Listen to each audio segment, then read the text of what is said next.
Hello friends, welcome to study buddy club. मैं हूं CA Jaideep Thakkar. और जो आज का जो वीडियो है वो एक बहुत ही इंपॉर्टेंट वीडियो है। आज के इस वीडियो में हम बहुत ही इंपॉर्टेंट डिस्कशन करने वाले हैं। आज के इस वीडियो में हम बात करेंगे कि बिना कोचिंग के आप कोई भी एग्जाम कैसे क्लियर कर सकते हो और उसमें बहुत ही बढ़िया मार्क्स ला सकते हो। एक्चुअली आज पेरेंट्स के माइंड में एक चीज आ गई है कि कोई भी एग्जाम को क्लियर करना हो, अच्छे परसेंटेज लाना हो, तो कोचिंग के अलावा कोई सहारा ही नहीं है। बिना कोचिंग के अच्छे मार्क्स आ ही नहीं सकते। और फ्रेंड्स, हम देखते हैं कि पेरेंट्स लाखों रुपए कोचिंग के पीछे वेस्ट करते हैं, लेकिन फिर भी रिजल्ट नहीं मिलता। एक्चुअली सिर्फ कोचिंग से ही आप 95% मार्क्स नहीं ला सकते हैं। कोचिंग के नाम से नहीं, पर आपके काम से, आपकी मेहनत से अच्छे मार्क्स आते हैं। फ्रेंड्स, जब हम टॉपर्स के इंटरव्यूज लेते हैं, और आप भी सुनते होंगे जब टॉपर्स के इंटरव्यूज आते हैं, तो वो अक्सर बताते हैं कि मैं इतने घंटे पढ़ता था, मैं इतनी मेहनत करता था। तो कोचिंग उसके पीछे रीजन नहीं है कि उनकी सक्सेस का। डेफिनेटली उन्हें वो गाइडेंस देते हैं, लेकिन सिर्फ गाइडेंस से कुछ नहीं होता। तो आज सब लोग सक्सेसफुल हो जाते हैं, लेकिन सक्सेस के पीछे आपकी मेहनत कितनी है वो काम आता है। आप कितनी मेहनत से उस सब्जेक्ट को, उस टॉपिक को पढ़ते हो। तो दोस्तों, आज मैं आपको बताऊंगा कि बिना कोचिंग के भी आप बहुत ही बढ़िया मार्क्स ला सकते हो और बहुत ही बढ़िया रिजल्ट ला सकते हो। फ्रेंड्स, सबसे पहले तो आप आइडेंटिफाई करो कि आपके वीक सब्जेक्ट कौन से हैं। आपको कौन से सब्जेक्ट हार्ड लगते हैं। फॉर एग्जाम्पल, आपको मैथ्स बहुत हार्ड लगता है, तो आप जैसे ये लिस्ट बनाओगे कि आपको 7 सब्जेक्ट में से ये 2 सब्जेक्ट में बहुत प्रॉब्लम होता है, तो आपको पता चलेगा कि कौन से सब्जेक्ट पे आपको ज़्यादा फोकस करना है, ज़्यादा मेहनत करनी है। और सिर्फ आप यहाँ तक नहीं करोगे, उसके बाद आप उस सब्जेक्ट में स्पेसिफिक टॉपिक आइडेंटिफाई करोगे कि ये सब्जेक्ट में भी ये 3 या 4 टॉपिक है, वो मेरे लिए बहुत हार्ड हो जाते हैं, वो मुझे समझ में जल्दी नहीं आते।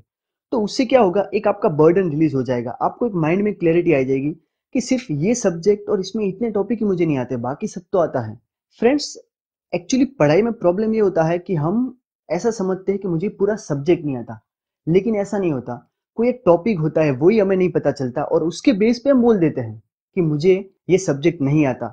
लेकिन जब आप 100, फॉर एग्जाम्पल ऐसे समझे कि 100 पेज है, उसमें से आप आइडेंटिफाई करते हो कि मुझे सिर्फ 15 पेज ही नहीं आते, आपके एक माइंड में क्लैरिटी आती है कि ओके, मुझे सिर्फ 15 पेजेस समझ में नहीं आती, बाकी 85 पेजेस तो मुझे आते हैं। और जब तक हम ये देखते नहीं है कि 100 में से 15 पेज मुझे नहीं आते हैं, तब तक हमारे माइंड में बर्डन रहता है और स्ट्रेस में रहते हैं। सबसे पहले तो ये देखिए कि आपको कौन सा सब्जेक्ट और उसमें भी कौन सा टॉपिक नहीं आता है। अब जैसे ही आपने डिटरमाइन कर लिया कि आपका वीक सब्जेक्ट कौन सा है, उसके बाद आपको जो दूसरी इंपॉर्टेंट चीज करनी है वो एक टाइम टेबल बनाइए। फ्रेंड्स, टाइम टेबल के ऊपर हमने ऑलरेडी 2 वीडियोस बनाए हुए हैं, जिसके लिंक मैं डिस्क्रिप्शन में और कमेंट बॉक्स में डाल देता हूं। अब टाइम टेबल बनाना क्यों जरूरी है? टाइम टेबल बनाने से एक आपको आइडिया रहेगा कि आपका टाइम कहाँ यूटिलाइज होता है, स्टडी में कितना यूटिलाइज होता है, बाहर कितना यूटिलाइज होता है। और उससे एक चीज बंद हो जाएगी। कई बार क्या होता है, हम फोन लेके बैठते हैं, लेकिन पता नहीं चलता कि 1-2 घंटे कब निकल जाते हैं।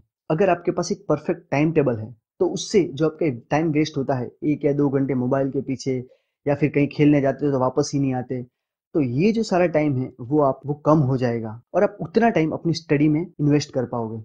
दूसरी इंपॉर्टेंट चीज आपको करनी है, प्लीज टाइम टेबल बनाइए। उससे आपका टाइम अच्छी तरह से मैनेज होगा और स्टडी में बहुत बहुत हेल्प करेगा।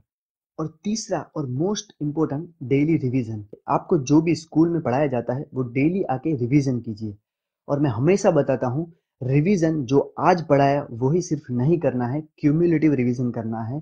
यानी कि अगर सोचिए कि एक चैप्टर 4 दिन से चल रहा है, तो जब वो पूरा चैप्टर खत्म होता है, तो वो चैप्टर का ओवरव्यू लेना है पूरा, कि ये चैप्टर क्या कहना चाहता था, इसमें इंपॉर्टेंट टॉपिक्स क्या है, वो खास इंपॉर्टेंट रहता है। और डेली स्टडी और रिवीजन करने से आपकी एक लिंक रहेगी, आप हमेशा उस सब्जेक्ट से या फिर स्टडी से कनेक्टेड रहोगे। जैसे सुबह रोज उठ के हमें चाय पीने की आदत हो जाती है, वैसे ही स्टडी को भी आदत बनाइए। अब जैसे आप टाइम टेबल फॉलो करोगे प्लस डेली रूटीन स्टडी करोगे, तो आपकी ये हैबिट बन जाएगी, फिर आपको उसके बिना चलेगा नहीं। और ये होता है, डेफिनेटली होता है, लेकिन उसके लिए आपको perfect schedule time table follow करना पड़ेगा। फ्रेंड्स, आज हम देखते हैं कि बहुत सारे स्टूडेंट्स पढ़ाई के स्ट्रेस के कारण सुसाइड करते हैं या फिर पढ़ाई छोड़ देते हैं। तो फ्रेंड्स, ये जो सारी टिप्स है हम उन सब स्टूडेंट्स तक पहुंचाना चाहते हैं। काइंडली शेयर करें इस वीडियो को ज्यादा से ज्यादा स्टूडेंट्स तक, ताकि उनको भी ये हेल्प मिल पाए। Thank you so much for giving your valuable time and watching our video. Thank you so much. जय हिंद।